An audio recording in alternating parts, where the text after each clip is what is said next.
Hey guys, I'm going to be showing you how to use a racing wheel with Grand Theft Auto 5. I'm using a Logitech G920. I know for a fact this works with a Logitech G29 as well as a lot of Thrustmaster wheels. So it's very simple. All you're going to need is Scripthook 5, and I have 3 scripts to install here just to make it more realistic as well as add support for the wheel. So if you already have Scripthook 5 installed or you know how to use it, you can go ahead and skip to this point in the video. Now if you don't, I'll go ahead and walk you through it. So we're going to find our main directory for Grand Theft Auto 5 first thing. So this is going to be different for you, as I have a custom Steam directory. I'll go ahead and throw up on screen right here. That is the default Steam directory for Grand Theft Auto 5. So once you find this directory, we can go ahead and set it to the side, and you're going to want to go into the description below and find the Scripthook 5 download. That's going to be the first link. So you want to press this download button here, and you're going to see this Scripthook zip file. Go ahead and open that up. Go into this bin file, and you're going to have the actual Scripthook itself, a native trainer, and the ASI loader. So you're going to move these 3 folders into the main directory of Grand Theft Auto 5. It should be the same place that you find Grand Theft Auto 5.exe. Just go ahead and move that there. So there you go. Now that Scripthook is installed, we can go ahead and go through these 3 scripts. So the first script is going to be the manual transmission and steering wheel support. Again, this is going to be the second link in the description. Once you download that, you will have this zip file here. So we're going to open up that main directory for Grand Theft Auto 5, and we're going to get gears.asi and the manual transmission folder. We don't need the PDFs. Go ahead and just move that to the place that you find Grand Theft Auto 5.exe, the main folder. Now we'll go ahead and close that out, and we'll go back to Chrome, and you're going to find inverse power. Go ahead and download this. This is the third link in the description, and you're going to end up with this zip file. So you're going to have inversepower.ini and .asi. Now once again, just take these 2 files, not the README, and move it over to the main directory. There you go. One more. We have NFS gauge. Go ahead and download that. You're going to end up with this folder. They call it NSF gauge. I know. A little odd. You're going to have these 3, the folder, the ASI itself, and the configuration file. Now again, main folder of Grand Theft Auto 5. So, there you go. That is everything installed. Now we need to set up the wheel and get the in-game plugin all done. Hey, so I had to cut this part out due to some audio issues, but all you want to do is plug your wheel in and get your wheel application running. So, for instance, I'm using my Logitech wheel, so open up Logitech G Hub. If you're using Thrustmaster, I'm not sure what application they use, but make sure to have your wheel application idling in the background before you start your game. We're going to go to the Rockstar launcher. Wait for that to open up.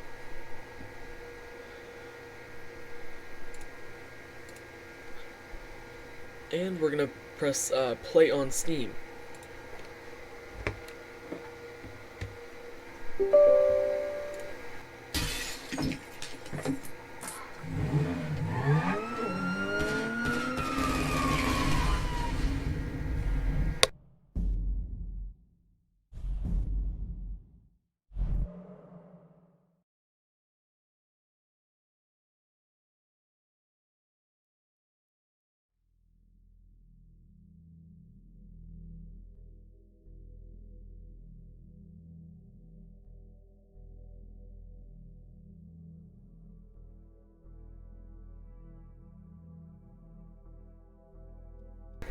Okay, so once you've gotten to the game menu, you can go ahead and press story mode. You don't want to go online with Scripthook 5 installed. That will get you banned if it even lets you in GTA Online whatsoever.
Okay, so once you've gotten the game, you're going to want to press F4 on your keyboard. That will open up the native trainer that we installed with ScriptHook. Using your numpad to navigate, go into Vehicle, Car Spawner, and spawn a vehicle. You can press backspace to get out of this menu. You're going to want to walk up to the vehicle and get in it.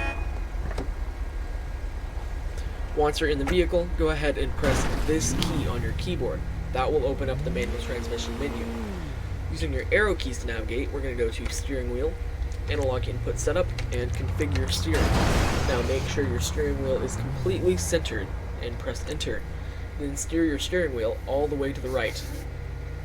There you go. If you have force feedback, it will automatically set it up for you. Now we're going to go to Configure Throttle and push the throttle all the way in and out. Now do the same with brake, push it all the way in and out. And then once again with clutch, all the way in and out. There you go. Now if you have a physical handbrake, you can go ahead and press this and pull it up to configure it. Now press the backspace key and go down to Button Input Setup. And here you're going to see all the buttons we can assign. So if you have paddle shifters, you're going to want to go to Assign Shift Up, press Enter, and assign the Shift Up paddle shifter. Same with the Shift Down paddle shifter. Now here you can assign things like toggle engine off, toggle handbrake to a physical button if you don't have a actual handbrake, toggle horn to a button, and so on. Now we're not going to do that, but you can totally go back and do that if you want to. Now, if you have an H pattern shifter, you're going to go ahead and configure it here. So press Enter, and you're going to shift it into reverse, shift it into first gear, second gear, third gear, fourth gear, fifth gear, and sixth gear.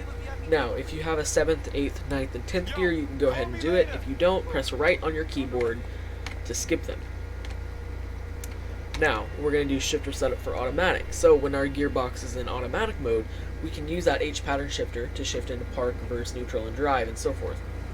So, we're going to go shifter setup for automatic, shift into what you want park to be, shift into what you want reverse to be, and if you want neutral to be an actual gear, you can shift it into a gear. I'm going to do that, and then shift into what you want drive to be. So, there you go. That's automatic setup. Now we're going to go down here and press the use shifter for automatic. And now you can set up H pattern for your keyboard if you really want to. I don't know why you would want that, but that is mostly set up. So the last thing we're going to do is we're going to go into button input setup, and we're going to find change shift mode. And you're going to want to assign that to your wheel somewhere. So I'm going to assign it to one of my random buttons on my wheel. Now, you're going to see in the bottom right, we have the speedometer, and we also have that text down there. We can completely configure that text under HUD options. You can see we can enable it or disable it.